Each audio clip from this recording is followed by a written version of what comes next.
Ahora sí. Bueno,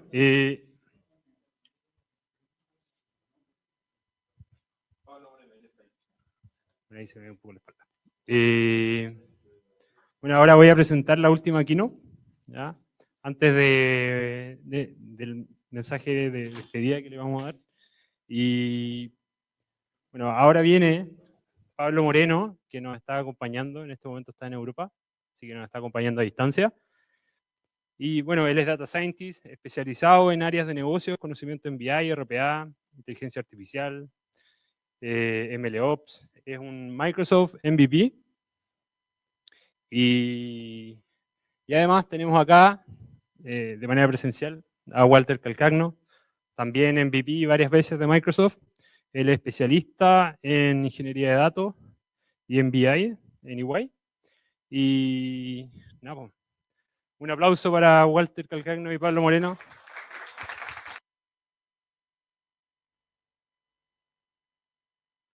¿Aló? ¿Aló? Sí. Bueno, a todos muchas gracias. Me voy a poner por acá para no hacer acople con el audio. Primero que todo, muchas gracias a todos por asistir y realmente felicitarlo porque estar hasta estas horas de la tarde realmente es meritorio, con calor, con sueño, y ya varios fueron ya de a poco abandonando, así que se entiende también. Muchas gracias y ustedes se merecen un gran aplauso también por llegar hasta esta instancia, así que dense un buen aplauso. Dicho lo anterior, mi querido amigo Pablo Moreno tiene aproximadamente más de 15 años de carrera. Él partió como contable, al igual que yo, no nos une mucho, éramos los dos contadores, no teníamos idea de informática, no sabíamos nada de código ni nada, pero la necesidad de analizar datos nos hizo de alguna forma, llamamos así la transición, pero en realidad no, es la especialización en analítica de datos. Pablo, hace mucho más tiempo que yo, partió con R, luego migró a Python y ahora ya está dejando Python por Julia y por otras técnicas, porque efectivamente la evolución de la analítica implica estar al día con el conocimiento, pero estar al día con lo que actualmente se desarrolla, pero uno tiene que ir fortaleciendo constantemente las bases de la analítica. Y las bases de la analítica, esas no cambian. Son modelos matemáticos, son efectivamente técnicas machine learning, de deep learning que han ido creciendo y que efectivamente se van a ir desarrollando con distintas herramientas, con distintas nubes, con distintos prototipos, pero la esencia no cambia. Y es ahí la gran diferencia de cómo los profesionales pueden ir evolucionando y sobrevivir con respecto a análisis de datos, y no solamente análisis de datos, sino que también de programación. Pablo, tienes el pase, puedes empezar a dar la charla. Dinos si no escuchas bien. La sesión porque en YouTube no podemos salir con audio directo, así que lo vamos a dejar transmitiendo algo solamente imagen en YouTube y después subimos la grabación en Muy bien, así que muy eso, bien. dale. Bueno, pues estupendo. Pues me sumo a las palabras de Walter. No sé si la audiencia me está escuchando, espero que sí. Ok, genial, bien, bien, bien, bien. Ay, por cierto, me encanta Chile. Tengo un montón de amigos por ahí y yo creo que hasta en algún momento me va a cambiar un poco el acento con tanta gente con la que hablo de Chile. Yo soy español, ahora mismo estoy en Bruselas, en Bélgica, terminando un proyecto. Ya mañana pues cambio toda esta manga larga. Así, esto me podía poner como vosotros, porque iré a Panamá, que es donde vivo, y a pasar calor y a ir a la playa y a la piscina y estas cosas, ¿no? Cosas que ahora mismo no puedo hacer aquí porque está nevando. Bueno, pues creo que no sé si tenéis algo mejor que hacer un sábado por la tarde que escucharme a mí o escuchar también a Walter, que no se sabe quién es peor de los dos. Pero bueno, ahí vamos compitiendo a ver quién gana bueno, en aburrimiento, por decirlo así, no lo sé. Bien, de todas formas, muchas gracias por asistir, por participar. Muy honrado de ser parte de la keynote, al menos por lo menos me dieron la de cierre. Me hubiese gustado la de apertura, pero me dieron la de cierre. No importa, está bien, algo teníamos que cerrar. Y voy a enfocar un poco la keynote dirigida a dos tipos de audiencias. Cuando me invitaron a hacer la keynote, además para el PyCon, que es, en mi opinión, es el mejor evento del mundo, porque no solamente se hace en Chile, sino que se hace en otros países también.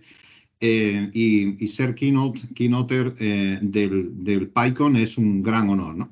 Bien, así que pensé, ¿quién suele ir a la PyCon? ¿Quién suele ir a la PyCon? Pues en mi opinión creo, no sé si estoy equivocado o no, Igual no soy tan buen data scientist y he hecho un mal forecast, no lo sé, pero en mi opinión creo que a una PyCon va dos tipos de personas, dos tipos de, o digamos, dos grandes grupos, ¿no? Dos grandes clusters, hablando en términos técnicos, de personas. Los que son principalmente usuarios de negocio y tienen cierta curiosidad sobre Python, cómo es y todo esto. Es decir, usuario de negocio, el que viene del mundo Excel, como yo, como Walter, cuando metíamos asientos contables y hacíamos balance y estas cosas, hace ya años.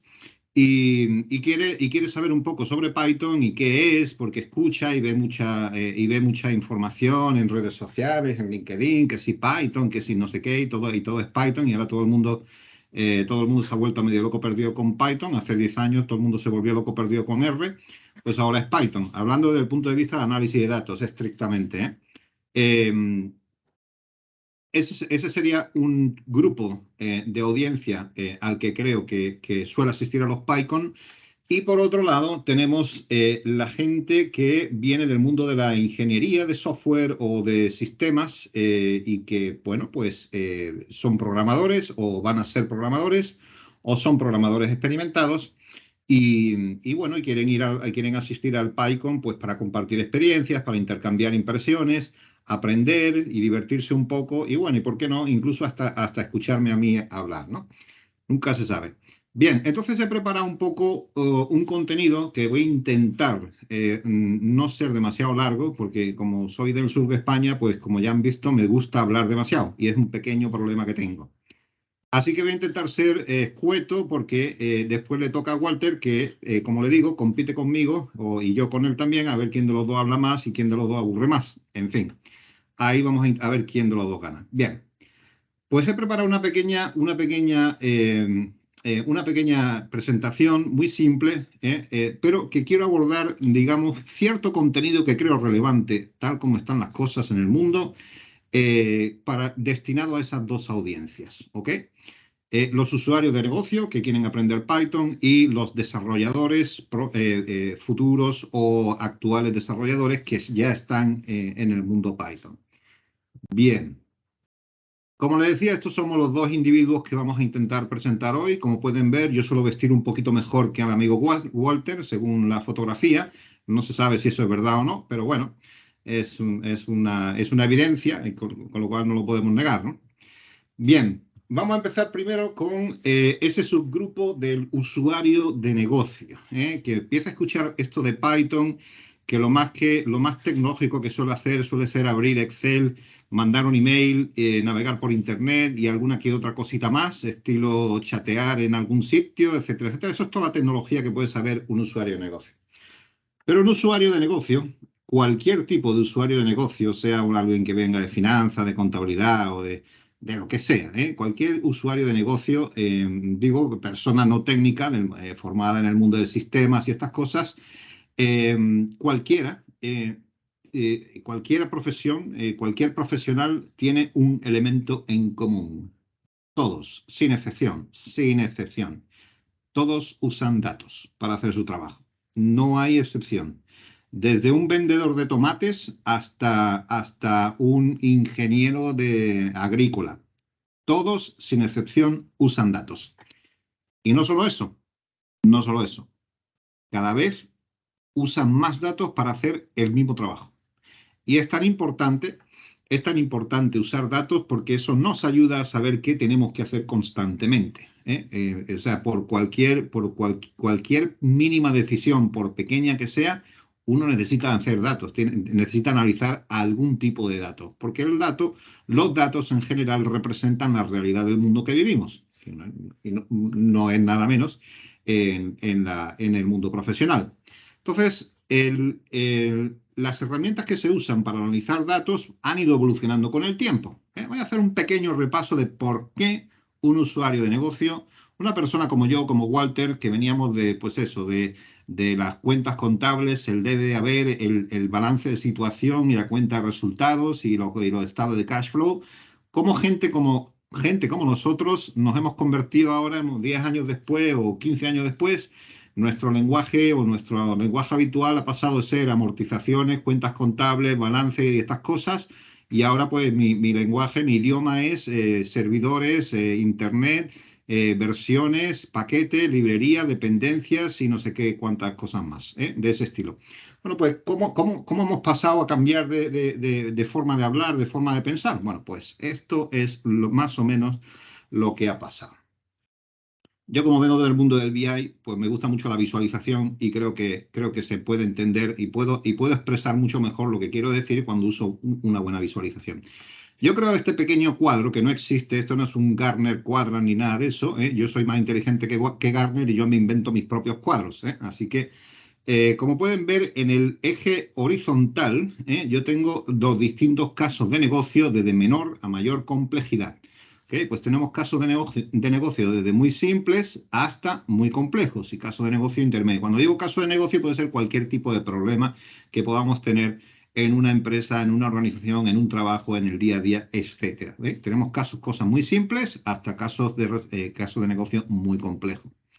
En el eje vertical tengo dos ejes verticales que son paralelos y complementarios. Por un lado, en este lado de la derecha, en este eje vertical, yo tengo un volumen de datos, y tengo de menor a mayor, como se ordenan los ejes cartesianos, obviamente, ¿no? Pues ahora yo puedo relacionar, pues, por un lado, la complejidad de un caso de negocio con el volumen de datos, desde tener poco volumen de datos, poca cantidad de datos, hasta tener mucha cantidad de datos. Pero paralelamente a eso tengo una serie de herramientas que las vamos a medir por su complejidad, por su complejidad. Y tenemos en el eje paralelo, también vertical, tenemos la complejidad de la herramienta. Yo creo ahí unos 4 cuadrantes que me ha parecido bien hacerlo así. No me aportan mucho, pero me ha parecido bien hacerlo así. Bien, tenemos entonces paralelamente podemos intuir una cosa muy importante, que a mayor volumen de datos, la complejidad de la herramienta que necesitamos para procesarlos aumenta. O sea, que eso es una correlación, yo diría que casi perfecta, una correlación casi perfecta entre el volumen de datos, el volumen de datos que tenemos que gestionar independientemente de para qué vamos a usar el volumen de datos para resolver casos de negocio, que al final, o tomar decisiones, desde tomar decisiones simples hasta muy complejas, dependiendo, lo podemos hacer así perfectamente, pero la complejidad de la herramienta que usamos para analizar datos va absolutamente en paralelo según el volumen de datos que estamos usando. Bien. ¿Qué ha ocurrido en el pasado? Ustedes que los veáis jovencitos, todos ellos, pero yo tengo ya canas en la barba, para mi sorpresa. Yo en el pasado, hace ya muchos años, o sea, estoy hablando de la década de los 80 por ahí, eso de ver una computadora era para los gente del banco y para arriba. O sea, realmente esa era la realidad. O sea, la gente como hoy día que hasta un chimpancé tiene un laptop, pues eso antes no era posible, ¿eh? Bueno, pues lo que se usaba pues era el papel, el lápiz y como mucho lo más sofisticado que podíamos usar era una calculadora. Yo todavía me recuerdo mi calculadora Casio FX82B, que eso era una máquina. Yo con eso y mi cerebro resolvía lo que fuese. Y esa era la verdad, esa era la realidad. Pero ¿por qué podíamos resolver todas esas cosas? Pues porque no teníamos demasiados datos, o sea, mis datos y los de mi padre que tuvo su empresa cuando se la formó hace 30 años, etcétera, etcétera. No voy a contar la historia de mi vida aquí, pero realmente lo cierto es que los datos que disponíamos hace 30 años aproximadamente, o 40 años, hasta esa fecha, pues como mucho cabían en una o dos hojas de papel. Entonces, con un papel, un lápiz o un bolígrafo y una calculadora y un poco de imaginación, uno resolvía lo que le echasen. En realidad, esto permite resolver casos de negocios simples, tomar decisiones simples porque tenemos cantidades de datos pequeños y las herramientas pues, son simples de usar. Es más, tan simple que a día de hoy todavía lo usamos. Cuando vamos a un restaurante, unos cuantos amigos, y dice, pide la cuenta, ¿cuánto es? 100 pesos, ok, ¿cuántos somos? 5. Lo más normal permítame un segundo. Lo más normal es coger o tomar la calculadora del teléfono y hacer la cuenta. Pues somos tantos y a tantas personas que participamos, cabemos a tanto. Bueno, pues se hace un cálculo ahí sencillo y eso es lo que es. Pero resulta que el tiempo fue evolucionando y a medida que evoluciona el tiempo va también evolucionando el almacenamiento de datos, ¿eh? Y resulta que además de que van evolucionando los almacenamientos de datos, aparece una nueva herramienta que llegó hace allá por el año 84, 85 aproximadamente, el todo conocido Excel, no el todopoderoso, sino el todo conocido Excel que nos arrolló a todos. Eso fue la realidad. La complejidad de la herramienta, pues obviamente es mayor que un pedazo de papel y un bolígrafo y una calculadora. Podemos hacer cosas más grandes, es más, incluso podíamos meter ahí en un Excel un porrón de datos. O sea, ¿cuándo íbamos a imaginar nosotros rellenar un Excel con 1 millón de líneas que tiene ahora mismo? O sea, yo cuando decíamos mi amigo y yo, oh, Dios mío, ¿quién va a ver un Excel con 1 millón de líneas? Bueno, pues eso hoy día, eso es una gota en el océano Pacífico. O sea, nada, nada de nada. Y esa es la realidad, pero lo cierto es que Excel permitió, obviamente, una herramienta más compleja que una calculadora y un bolígrafo y un papel, pues aumenta la complejidad de la herramienta y aumentó también la cantidad de procesado de datos. Y eso permitió también resolver casos de negocio un poco más complejos, esa es la realidad. Pero el tiempo fue pasando, ¿eh? El tiempo, ese que no se para. El tiempo fue pasando, los datos fueron aumentando, fuimos almacenando cada vez más datos y de pronto llegó otra serie de herramientas. Yo he puesto aquí un ejemplo, Power BI, por ejemplo, pero antes que Power BI apareció Tableau, después aparecieron también ClickView, después ahora Looker, etcétera, y otro montón de herramientas para visualización de datos. ¿Qué permitió esto?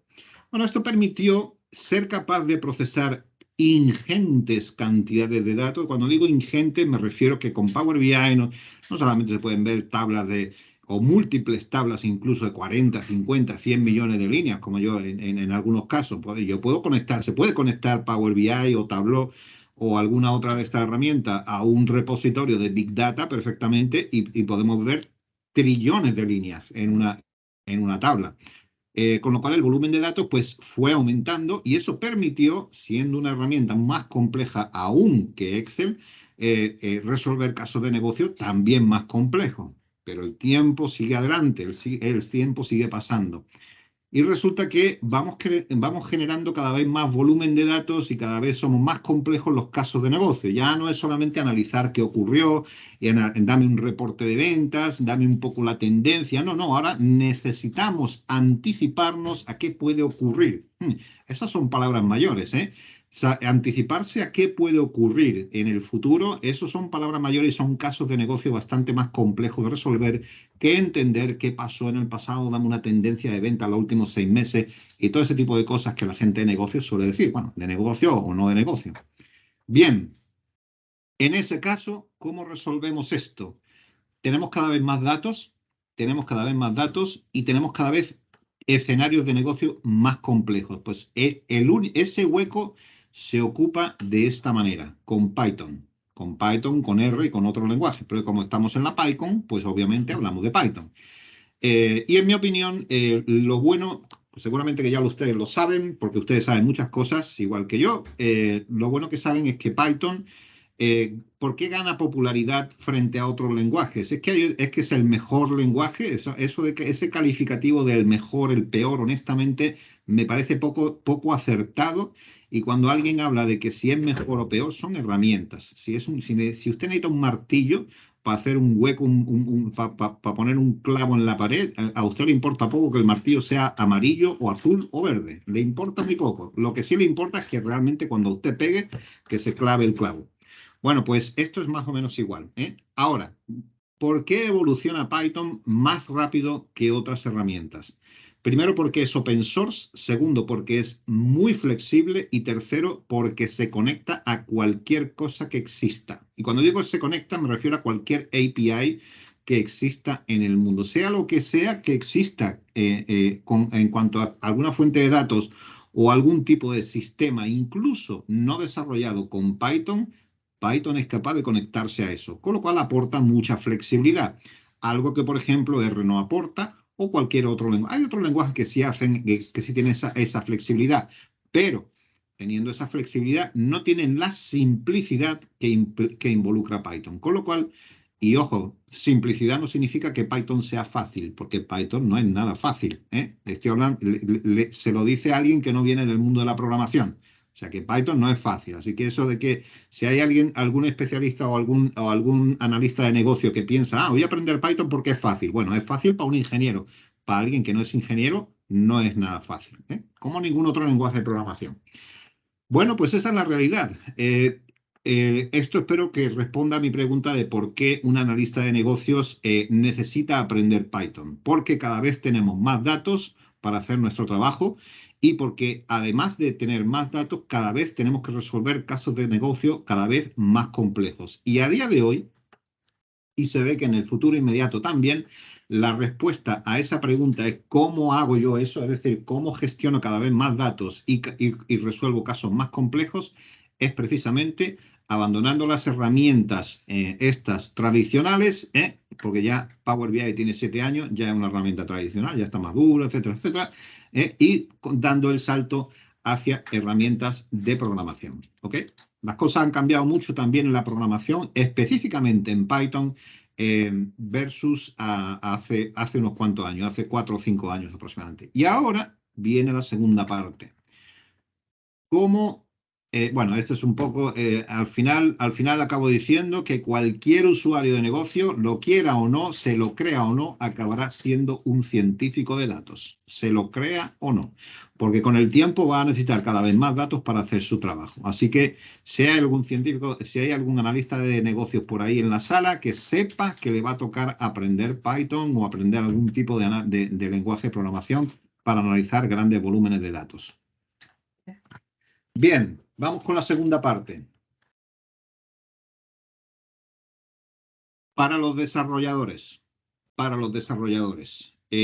presentes, ausentes, actuales y futuros. Para todos los desarrolladores, todas las personas que están estudiando sistemas, programación, informática, todo ese tipo de cosas. ¿Cómo debe progresar un desarrollador de Python de cara al futuro? Lo que se está haciendo hoy, ¿cómo va a venir? ¿Qué le recomiendo que haga de cara al futuro? Bueno, pues como sigo siendo así gráfico, pues he preparado un pequeño gráfico todavía mucho más simple y más corto que el anterior. ¿Qué es esto? Más o menos, de nuevo me he vuelto a inventar los ejes. Tenemos los casos de negocio en el eje horizontal. Eso no cambia. Tenemos el nivel de código para el uso de herramientas, en este caso de Python. Tenemos el nivel de código de Python y tenemos el valor agregado que generan los desarrollos según el nivel de código. ¿Ok? Yo he hecho aquí una especie de pequeña curva multipolinómica de estas. No sé exactamente, me ha salido una cosa así. Pero básicamente lo que quiero representar es que un usuario de negocio está más o menos por aquí, usando una herramienta de no código, y obviamente cuando usan una herramienta de no código, aunque no se lo crea, usa código, porque incluso una triste fórmula de Excel, eso es código, aunque no se lo crean, eso es código también. Bueno, pues una herramienta de no código agrega algún valor, y resuelve casos de negocios simples. Después está el mundo del bajo código. El bajo código agrega proporcionalmente mucho más valor, que un usuario de negocio que no usa o que usa herramientas de no código. Simplemente por aprender un poquito de código, eres capaz de resolver muchos más problemas, con lo cual proporcionalmente agrega mucho más valor. También no todas las herramientas de no código, perdón, de low code o de bajo código, tienen ciertas limitaciones, salvo alguna que otra por ahí que es bastante más flexible. Pero proporcionalmente agrega más valor. Y después están los Citizen Developer, que se me fue aquí la I con la C, con la T. O sea, es sábado por la tarde, yo también estoy cansado, créanme. Se me fue aquí la I con la T. Esto es básicamente un Citizen Developer. Un Citizen Developer. ¿Qué es un Citizen Developer? Pues es alguien que usa más código que una persona que usa bajo código, pero no es un desarrollador. ¿Pero qué consigue un Citizen Developer? Un Citizen Developer. Un Citizen Developer consigue proporcionalmente agregar mucho más valor que una persona que usa herramientas no code o low code, esa es la realidad, ¿eh? Y es capaz de resolver casos de negocio cada vez más complejos. Y después están los desarrolladores de software. Los desarrolladores de software, que son los que usan mucho código y son capaces de resolver cosas realmente complejas, ¿eh? Y obviamente agregan mucho valor. Entonces, ¿cómo debe ser el futuro de los desarrolladores de Python? Les voy a dar una pequeña recomendación por su futuro y por el bien de la humanidad. En serio, por su futuro y por el bien de la humanidad. Si alguno de ustedes son desarrolladores de Python, desarrollen productos cada vez más simples y que requieran menos código para hacer los mismos procesos. Y hay muchas cosas, hay muchas iteraciones y muchos pasos que se pueden automatizar sintetizando el código. Y de hecho, si ustedes se dan cuenta, la mayoría de las librerías y paquetes que se generan en Python cada vez requieren menos código para hacer lo mismo. Y al mismo tiempo permiten la misma flexibilidad para customizarla de tal forma o para personalizarla de tal forma que se puedan adaptar a la complejidad del problema que estamos tratando. Así que si son desarrolladores, sigan desarrollando y desarrollen, siempre piensen en cómo desarrollar un paquete o una solución que simplifique el proceso de una forma tradicional usando paquetes tradicionales o librerías tradicionales. Hasta aquí mi presentación. Espero no haberla aburrido demasiado, porque cuidado, que ahora le toca a Walter. Gracias. Bueno, se escucha, ¿cierto?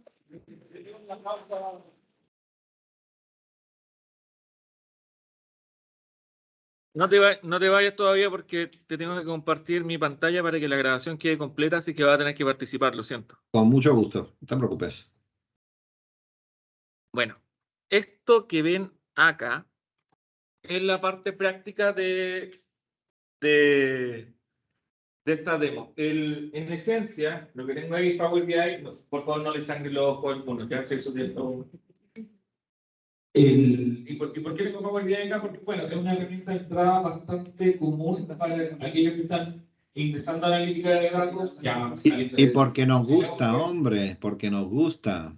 Saliendo de Excel, ¿ya? Vamos generalmente lo muy nativo pasar a Power BI. ¿Por qué? Porque en realidad ya deja de pensar en matrices y empieza a pensar en base de datos. Es decir, hablamos de modelos analíticos con tablas de Excel, tablas de dimensiones, que de alguna forma esos modelos analíticos se repiten constantemente. ¿Es una buena herramienta de entrada para Power BI? Sí, porque permite con poca preparación acceder a un alto nivel inmediato en la curva de entrada. Por lo tanto, ya puede hacer muchas cosas bastante complejas que en Excel no puede hacer, que naturalmente no puede hacer con Power BI. Pero evidentemente después hay una curva de aprendizaje un poco más lenta porque se empieza a complejizar como todas las herramientas. Tienes que aprender a calcular sobre análisis service, sobre base de datos y ese lenguaje que se llama DAX, y ahí empieza un poco la receta, hasta que te das cuenta que necesitas Machine Learning. ¿Puedo hacer Machine Learning en Power BI? Sí, puedo hacer perfectamente Machine Learning en Power BI. Pero ¿cómo si Power BI no tiene Machine Learning? No. Power BI es absolutamente compatible con R o con Python en cualquier distribución. Es decir, basta que tú tengas en tu computador o en la máquina donde vas a correr instalado Python, instalado L4, y va a funcionar. ¿Ya? En pocas palabras, este ejercicio yo le puedo demostrar que con 2 líneas de código podríamos hacer análisis de sentimientos de texto con Power BI usando Python. ¿Ya? Suena extraño, sí, suena distinto, porque generalmente para hacer análisis de sentimientos uno tiene que tomar los pedazos de texto, llevarlo a una librería, correr Machine Learning, hacer ensayos, tres distribuciones, después traerlo y disponibilizarlo. Perfecto. La ventaja de utilizar herramientas como Power BI es que te permite integrarte a cualquier cosa, como Python. Tú en Power BI te puedes conectar a una API y hacer lo que sea. Por lo tanto, la primera forma como con Power BI se puede hacer análisis de texto es conectándote a una API de alguna librería o de algún servicio que ya haga análisis de texto por ti. Entonces le digo le envío con Power BI, este es mi texto, devuélveme el resultado.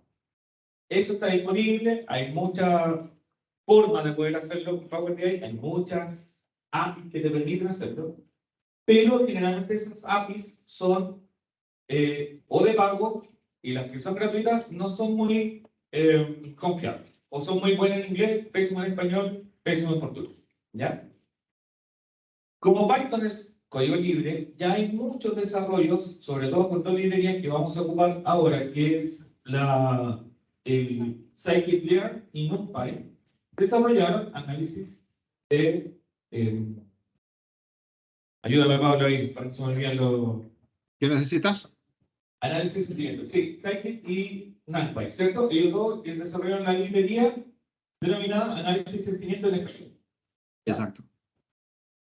Y análisis de sentimientos en español no tiene ninguna otra complejidad que instalarlo en tu ordenador, en tu carpeta de Python. ¿Ok? Y eso es lo que vamos a ver ahora. Yo no ocupo Anaconda, por si acaso. Ocupo Python duro, puro y duro. Así que si esto no funciona, bueno, es culpa mía, no ocupo Anaconda. Así que vamos a mostrarlo. Lo primero es, evidentemente, como todo el mundo de desarrollo le gustan las pantallitas negras.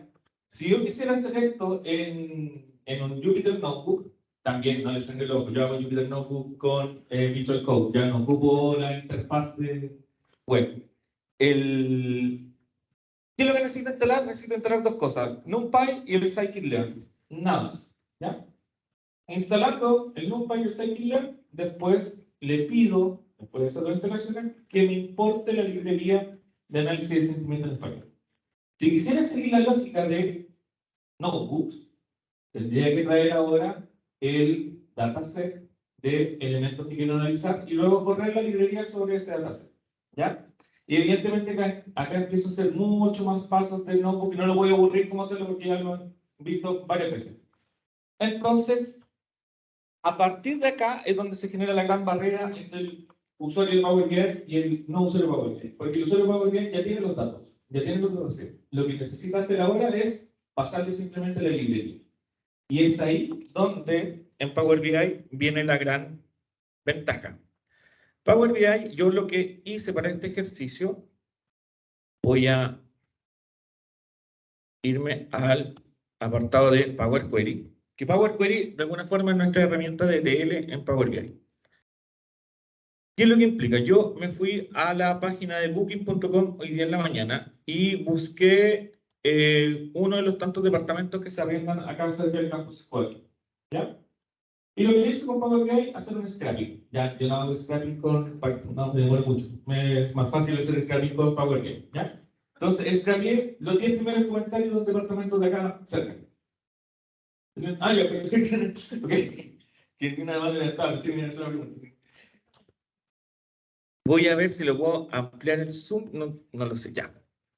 Y estos pequeños comentarios son los que voy a hacer análisis de sentimiento, ¿ok? A los comentarios que dejaron de este arriendo de booking.com, departamento que cerca del campus, hoy día en la mañana. Vamos a dejar el micrófono por acá. Y a ver si me da el zoom. Tampoco no me sirve.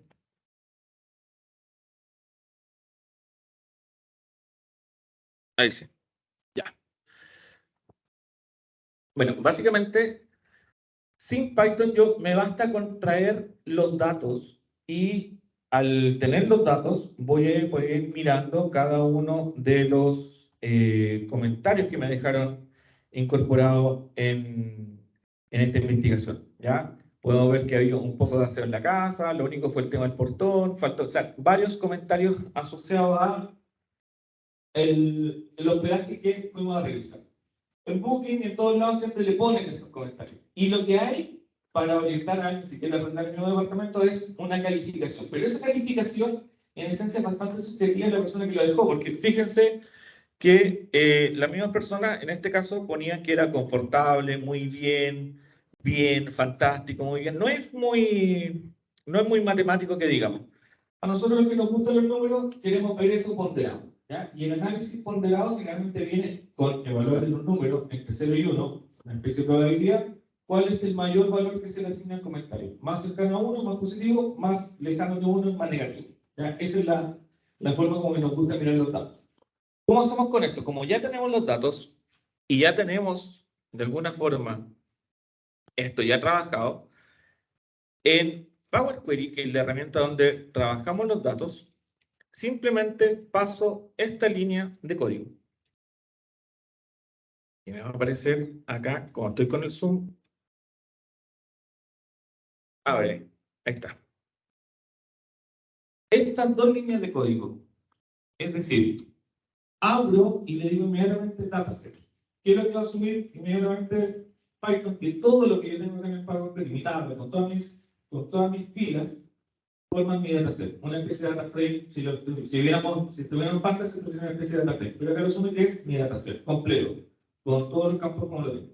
Y sobre esto, yo simplemente invoco la librería para que la aplique dentro de los datos que ya están. En este caso fue importo a la librería y le digo que sentimiento va a ser igual al comando, para crear la función, y le digo que el puntaje, en este caso el análisis de sentimiento, va a ser igual a la evaluación que haga del campo comentario aplicando la fórmula propiamente tal que me recomienda la misma documentación de la librería. O sea, ni siquiera tengo que inventar nada. Voy a la documentación de la librería, le digo cómo se invoca y lo escribo. Al escribirlo en Power BI, esto se ejecuta. ¿Dónde se ejecuta? En mi máquina. ¿Ya? En la librería, donde tengo instalado Python. Así de sencillo.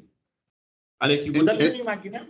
Eso es posible, perdona, Walter, eso es posible, o sea, en la forma tradicional de hacer un análisis de sentimiento de texto como ese, podría ser tranquilamente 30, 40 líneas de código. La forma tradicional. Pero a eso me refería con lo que mencionaba hace un momento. A alguien se le ocurrió escribir una librería que se llama Sentiment Analysis Spanish, que lo único que hace es sintetizar y estructurar todo el código tradicional de tal forma que simplemente ejecuta con una instancia como esta, Sentiment Analysis Spanish, como la que está puesta ahí, lo que hace es ejecutar todo ese proceso, automatizarlo, que ya estaba hecho, o sea, no está inventando nada, sencillamente lo que está haciendo es un wrapper o es un contenedor, es un API, hablando claro, que lo que hace es analizar todo el código y traer e invocar todo el código de manera tradicional y aplicarlo sobre una columna de texto. Y al final, la última línea de código que estaba mostrando ahí Walter, es crear una nueva columna aplicando esa instancia, esa función de análisis de texto sobre la columna de texto que queremos analizar. O sea, tres líneas de código de lo más triste del mundo frente a las 50 o 30 o 40 o las que sean en un método tradicional. A eso me refería con el futuro de Python. Con esas 3 o 4 líneas de código, básicamente lo ejecutamos. Ahora se está demorando un poco porque, como le dije, estoy corriendo sobre mi máquina ahora está haciendo sprint, está intentando ver todos lados y además está corriendo esta línea de código. Pero, como ya lo teníamos de alguna forma predefinido, la voy a correr en la mañana, el resultado que me entrega es este. Y acá voy a hacer nuevamente un poco de zoom. Para cada comentario, para cada evaluación de bien, conforme, excepcional, fantástico, o en realidad lo que nosotros fuimos evaluando con Python fue el comentario de texto que habían dejado para cada uno de ellos. Por lo tanto, podemos observar que ya le podemos asignar una ponderación. Y ese puntaje es el que finalmente nosotros vamos a poder utilizar para discernir si la experiencia del usuario fue mucho mayor, pero analizando el comentario total. No solamente la evaluación, por lo tanto le entregamos mucho mayor valor a aquel que esté buscando comparar en qué sitio alojarse cerca del campus San Joaquín si vienen a la PyCon. Esa es la presentación práctica. En pocas palabras, podemos hacer algo muy sencillo con Power BI utilizando Python. Nos ahorramos mucho dinero o poco dinero, en realidad, lo que sea, que vamos a estar haciendo en una máquina. Porque, ojo, muchas veces dicen, claro, no, lo pago el desarrollador que puso la máquina con la API para hacer análisis de sentimientos. Sí, pero me estoy consumiendo todas las horas y energía eléctrica y por otro lado, lo que voy a hacer en la máquina local. Por lo tanto, eso de costo gratuito tiene que llevar un equilibrio. A veces es mucho más barato pagar a alguien que ya lo hizo que estar 5 días yo esperando que el código corra en el computador. Así que esa es la presentación. Les queremos dar las gracias a todos y las felicitaciones por estar presentes. Cualquier cosa nos contactan en nuestro LinkedIn. Pablo, si quieres, ¿puedes proyectar nada? No proyecten nada porque tenemos que salir de no, acá y dejar no que estamos proyecta grabando nada. todavía, así que no. Todo bien. Cuando dejemos de grabar, ahí ya dejamos de ver. Te voy a poner, enciende tu pantalla, por favor, para enciende tu cámara, ahí te veo. Y ahora estás de fondo tú, Pablo, así que nada, me voy a poner contigo al lado para la foto de rigor que parezcamos los dos. Y ahora sí, aplausos.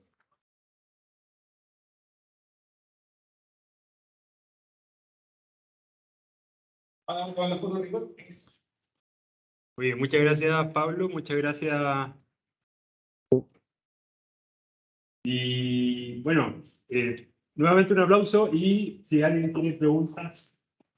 Sí, me había hecho lo que preguntas, me querían preguntar, tenía una salida más. No, está bien. No, me puedo hablar todas las preguntas que quieran. Ahí al fondo.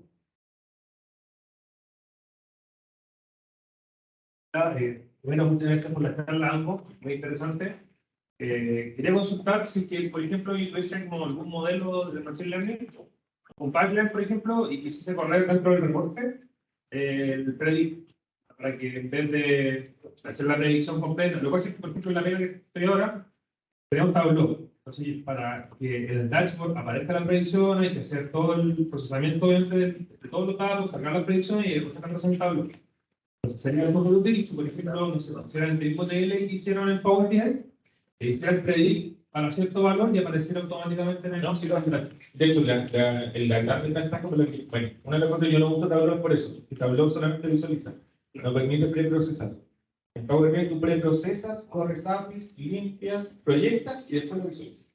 Y si en algún instante eso cambia, al momento del refresco, vuelves a hacer la proyección para enviarte la proyección a la visualización.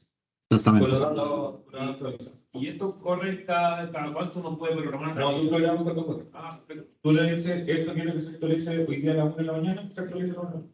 Sí. Súper bien. Muchas Lo, gracias. lo que está diciendo Walter es una cosa muy interesante y es que Power BI te permite poner en producción, con sus consideraciones, claro, un modelo predictivo, un modelo de Machine Learning, simplemente importando la librería. Es más, tú puedes llamar a un archivo PKL desde Power Query y usarlo como modelo predictivo frente a un set de datos que ya tengas cargado, incluso en otro Power BI, ¿eh?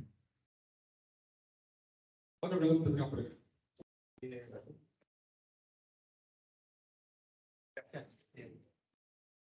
Gracias. Una cosa que quizás podríamos resaltar es que no solo puedes consumir librerías que estén disponibles, tú puedes crearlas, ponerlas en la pipeline y por lo mismo también consumirlas. De alguna manera, tú puedes separar las cargas y eso te da una flexibilidad infinita porque podrías atacar cualquier problema. Entonces, también no estás limitado solo por lo que esté disponible, también puedes agregar cosas ahí a la historia. Sí, ahora, me refiero, cuando los usuarios están presentes en Power BI y quieren pasar a finalmente lo que van a hacer es importar. Porque te das cuenta que incluso puede hacer mejores visualizaciones que el Power BI, la puede hacer con Python, y además de hacer Power BI, es como que hace un loop infinito, oye, esta visualización está mejor, la hago en Python, y la vuelvo en Power BI inmediatamente.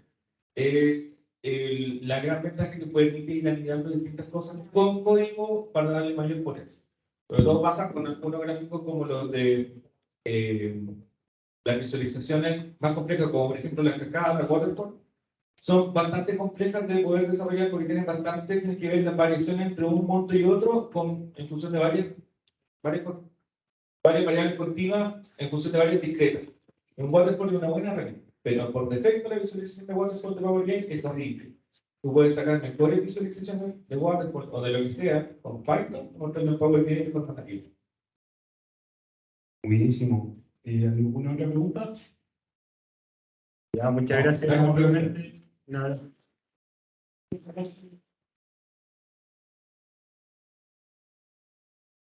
Pablo, te puedes despedir si quieres.